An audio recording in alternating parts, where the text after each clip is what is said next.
Talk now about a few pretty common gastric disorders that we'll come across with our patients. First and most commonly is peptic ulcer disease, or PUD. These are just inflamed lesions of your stomach lining of that stomach mucosa, typically caused by acid production. Just getting old is, is going to cause some peptic ulcers. Sorry. Ischemia within the GI tract within the stomach. So, stomach ischemia can cause peptic ulcers. If you take a lot of NSAIDs, so taking a lot of ibuprofen.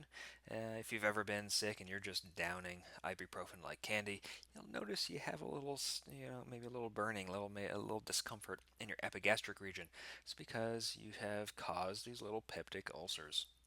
So, taking lots of ibuprofen, lots of NSAIDs can cause these, but the most common cause is an H. pylori infection. And H. pylori is a bacterium. And some people have this bacterium living in their GI tract, living in their stomach, and this bacterium itself is causing these peptic ulcers. So, if you are having a little bit of burning, a little bit of discomfort in your epigastric region, especially when you eat spicy things or kind of more like vinegar-based things. And you go to your doctor and you say, like, I'm having some heartburn, doc. I've got this stomach pain, this epigastric pain. First thing they're going to do is test you for H. pylori.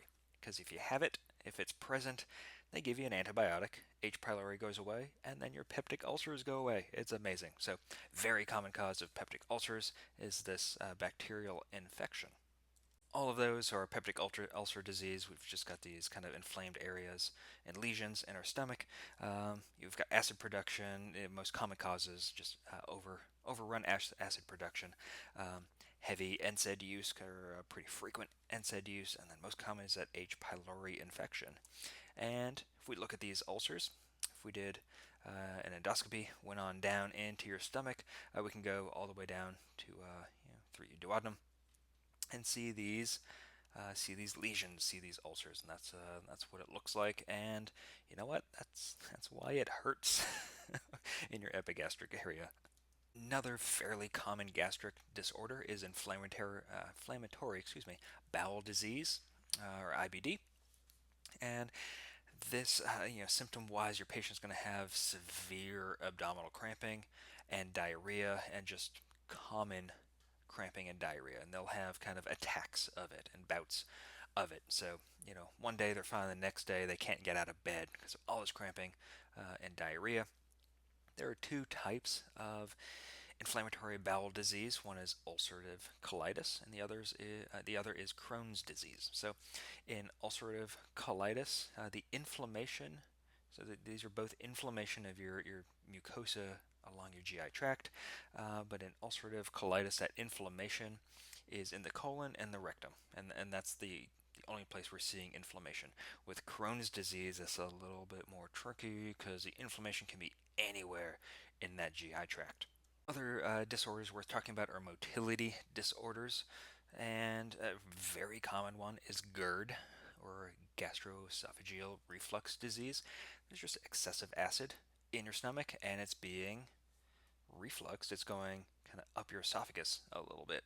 So we have GERD. They're going to complain of, this is your typical heartburn. GERD is typical heartburn. We have gastroparesis, is just a delay in gastric emptying, constipation, and irritable bowel syndrome, or IBS, which is a non-inflammatory disorder. And we've got abnormal bowel movements. You might have constipation, might have diarrhea, might have both.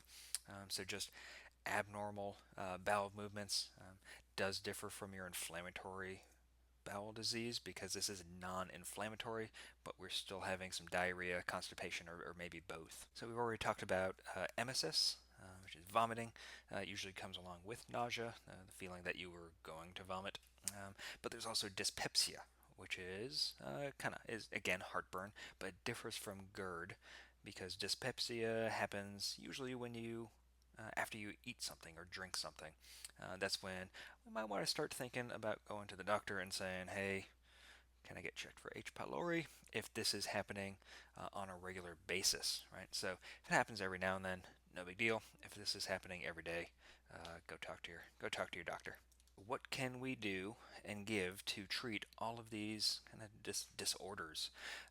Well, we've got our H2 receptor antagonists, our histamine 2 receptor antagonists. We've got ranitidine and famotidine. We've got Zantac and Pepcid, typically used to treat that dyspepsia, those peptic ulcers, and GERD, so that heartburn and that kind of burning and discomfort in your epigastric area. Um, some controversy with Zantac right now. Some recent research has come out against Zantac. Zantac has been pulled as of this recording, but still H2 receptor antagonists. So you still see Pepcid out there, and you still might see patients who are prescribed Zantac and still have some on their nightstand. But Pepcid you'll see on the trucks as well. So you might be giving Pepcid IV as a kind of a quick drip.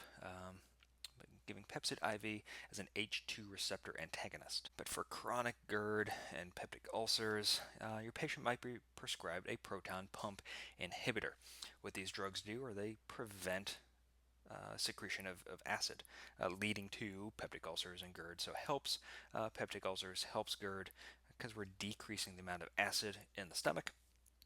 Your proton pump inhibitors a lot longer lasting and more effective than our H2 blockers. So usually you take an H2 blocker, you see those over the counter, and you just ate something and you're not, you're having a little bit of heartburn. You can pop a Pepcid real quick, and it'll last just a little bit. This is for more chronic conditions where your patient will be prescribed this proton pump inhibitor. And I bet some of these drugs look pretty familiar. All your prazols, omeprazole, right? Pantoprazole, but Prilosec, Prevacid, Nexium, and Protonix, very commonly prescribed. Some of these are even found over the counter now in over the counter concoctions. But you see these all the time.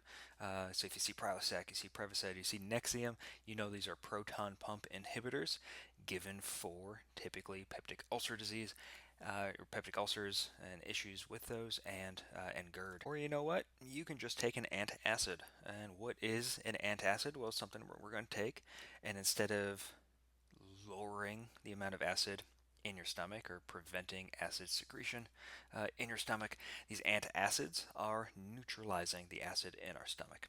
Very common to see patients taking calcium carbonate, which is just what Tums are. So those are just little bricks of calcium carbonate that neutralize acid in the stomach. You might also see preparations of aluminum hydroxide or magnesium hydroxide.